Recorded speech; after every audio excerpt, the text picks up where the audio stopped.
She cried every night. Nobody noticed at home. Morning smile చేస్తుంది, స్కూల్కి వెళ్తుంది, నేను ఓకే అని చెప్తుంది. కానీ ప్రతిరోజు రాత్రి మాత్రం ఓవర్ థింకింగ్ అవుతుంది.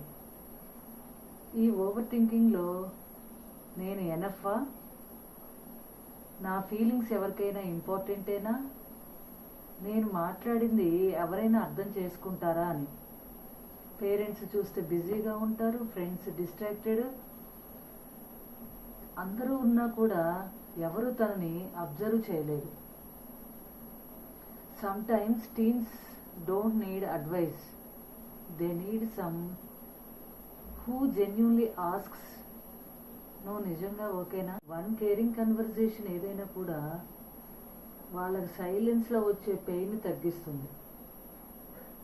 కాబట్టి సడన్గా వీళ్ళు వైట్ మూడ్లోకి వెళ్ళిపోయారనుకోండి, అది మర్చిపోకుండా మీరు గుర్తుంచుకోవాల్సింది టీనేజ్ యాటిట్యూడ్.